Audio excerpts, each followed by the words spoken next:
The Unwelcome Arrival of the Quenelle by Dave Rich.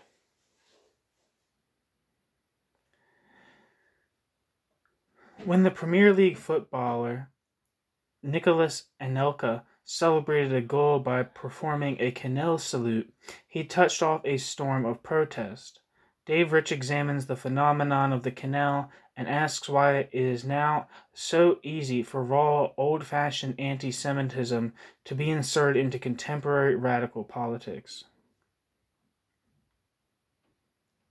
That was the abstract introduction.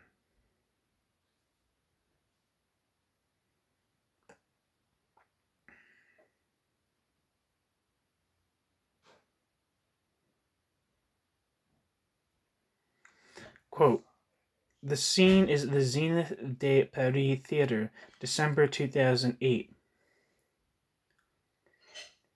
French comedian Dieudonné M'bala M'bala is on stage, describing to his audience the genius of the sketch they are about to watch. It is a response, he explains, to a hostile review by the, quote, billionaire philosopher, end quote, Bernard Henry Lévy.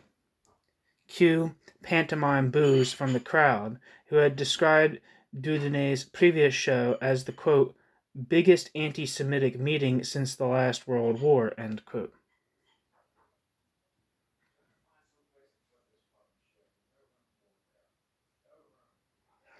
If you really want to, quote, stick it to them the right way, ...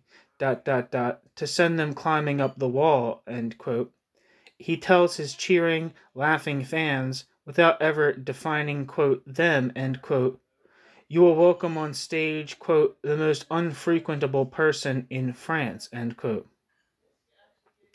On walks Robert Tharasson, France's best-known Holocaust denier, to applause, with Dieudonné shouting, quote, louder, louder, end quote, and the audience responds to Dieudonné's appeals by greeting Tharasson with cheers and whistles of acclaim.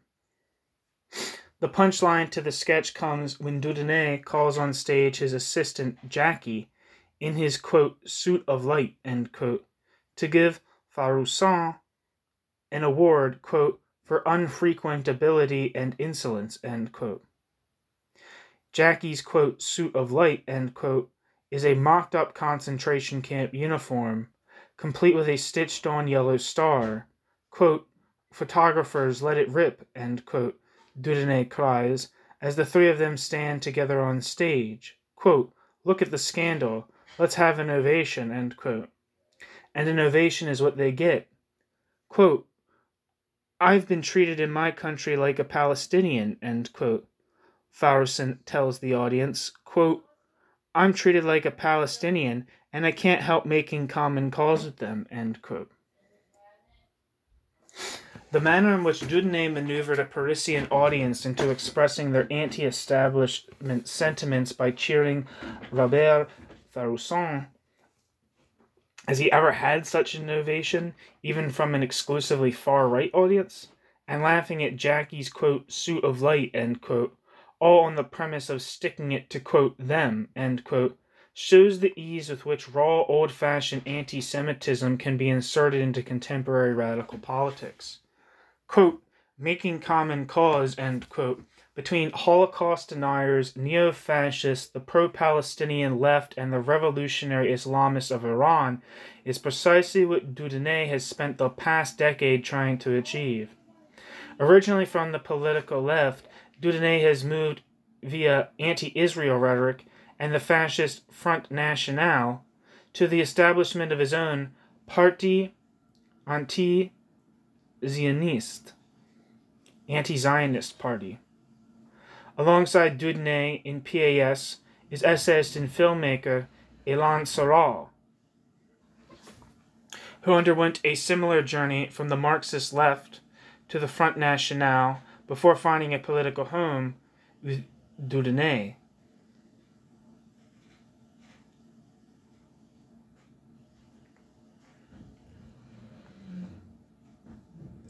There are not many political movements that can embrace the neo-fascist right, the anti-capitalist left, and Iranian revolutionary Islamism.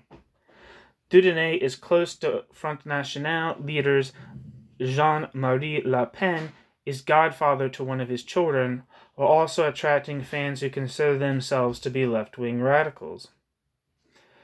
Dieudonné was a guest in Tehran of Iranian President Mohammad Ahmadinejad and received Iranian funding for a film project. Historically, movements that successfully pulled off this kind of balancing act have tended to rely on anti-Semitism as their glue. Expressed through the lingua franca of conspiracist anti-Zionism, and PAS is no different. Strikingly, for a party that calls itself anti-Zionist, the political program of the PAS makes no direct mention of Israel or Palestine. This is parochial patriotic anti-Zionism, in which Zionism is portrayed primarily as a subversive, corrupting presence in French society. Zionist influence, domination, pressure, and advocacy must all be eliminated from, quote, la nation, end quote, in order to establish a society of justice, progress, and tolerance.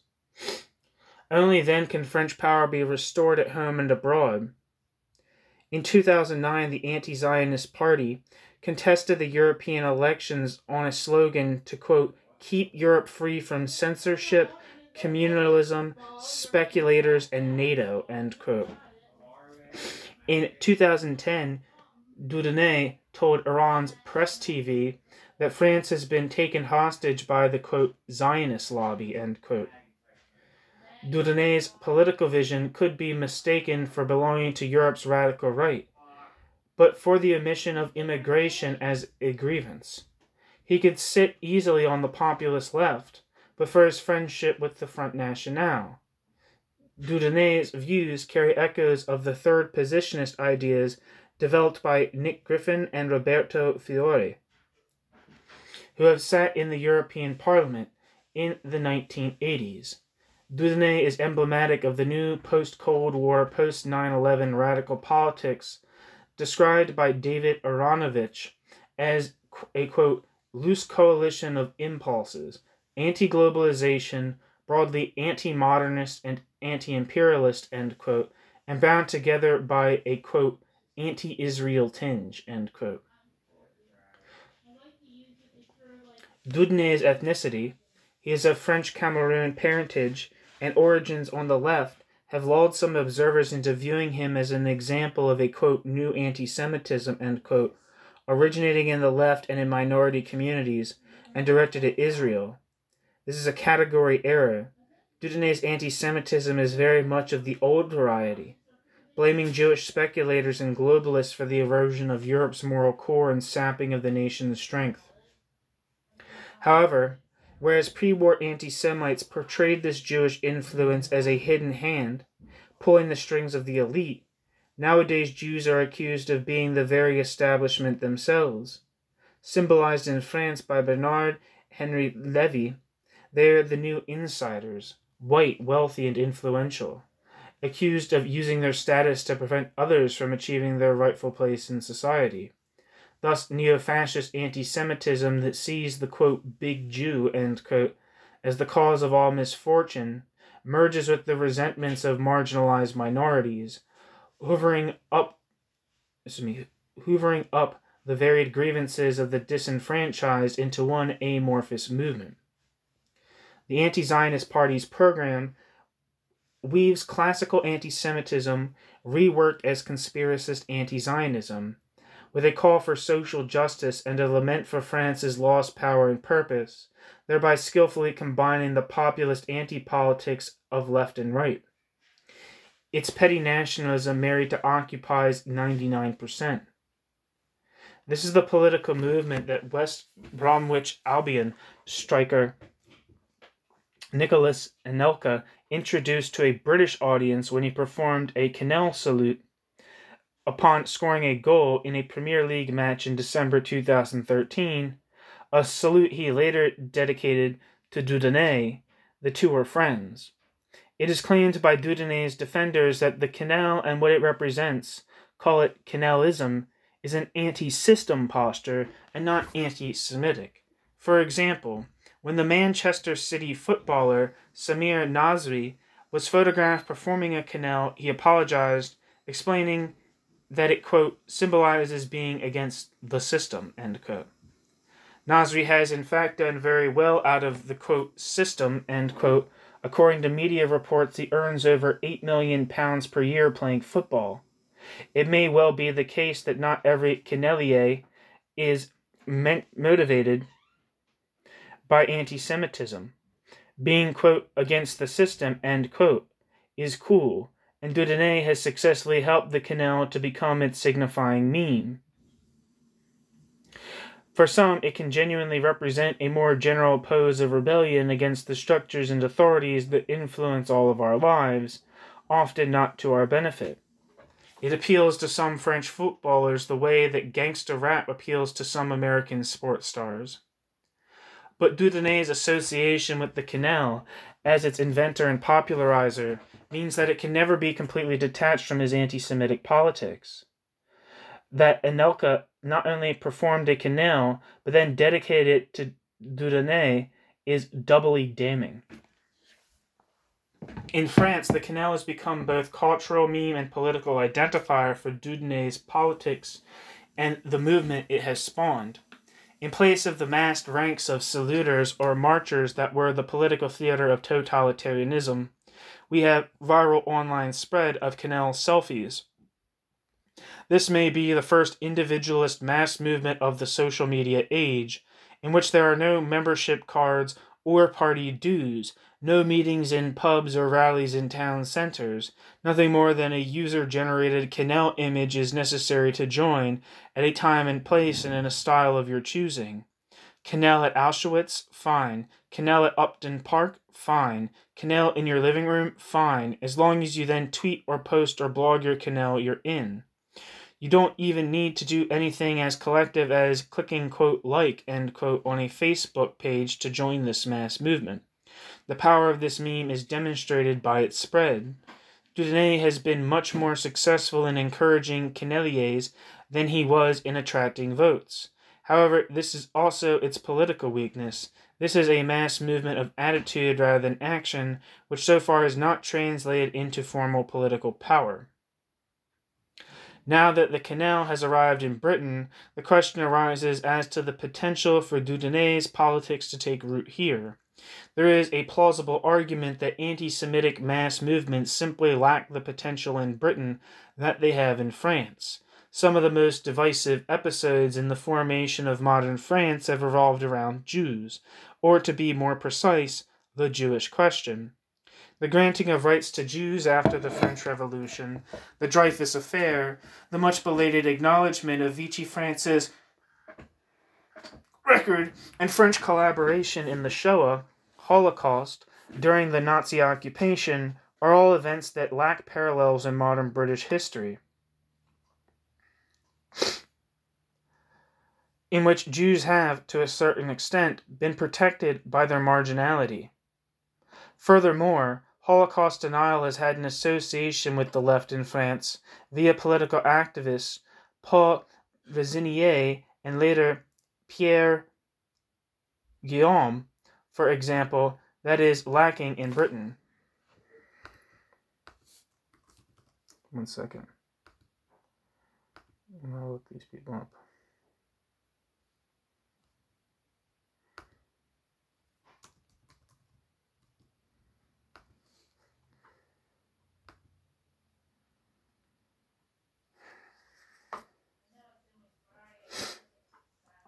Paul Rezinier was a political activist and writer who is viewed as the father of Holocaust denial. Paul Rezinier was also a member of the French resistance who survived Buchenwald and Mittelbau Dora concentration camps. A journalist and editor, he wrote hundreds of articles on political and economic subjects.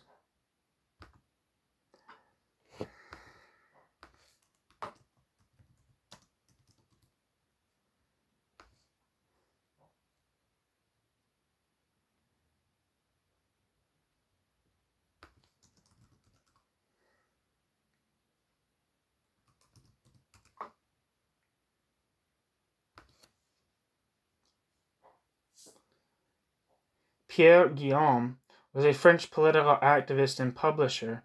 He was the founder of the Paris bookshop La Vieille Top in 1965, and later the Holocaust-denying publishing house of the same name. A former member of Socialisme ou Barbarie, he moved to Pouvoir Ouvrier with Jean-François Lyotard and Pierre Souris.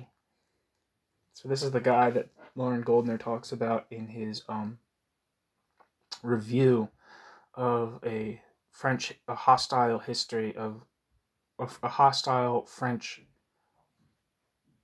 book about the history of the ultra-left.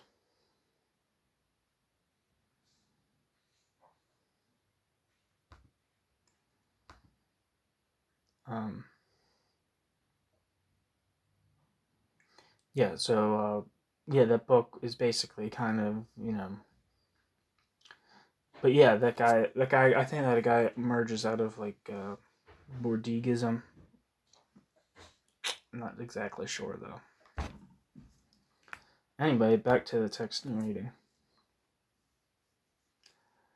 Anyway, furthermore, Holocaust denial has had an association with the left in France via political activist Paul Racinier and later Pierre Guillaume, for example, that is lacking in Britain. It would be complacent to assume that Dieudonné's anti-establishment appeal, expressed through angry, transgressive satire and political stunts, could not find a British audience. The personal followings of Nigel Farage, MEP, and George Galloway, MP, demonstrate the appetite in the UK for charismatic populist anti-politics. The risk is heightened by the introduction of quenellism to Britain via football, possibly the most culturally powerful and prominent stage of all. British football is a tribal world, where fans support their club against all rationality and young fans will mimic their heroes' goal celebrations in the park the next day. It is also one of the last remaining environments where mass anti-Semitic chanting is still heard in Britain from time to time, fueled by the tribal hatreds of inter-club rivalries. A francophone comic with a taste for the surreal is likely to have trouble finding a mass audience in Britain, but his populist anti-politics, carrying with it a coded anti-Semitism and transmitted via social media, may have better luck in finding an audience.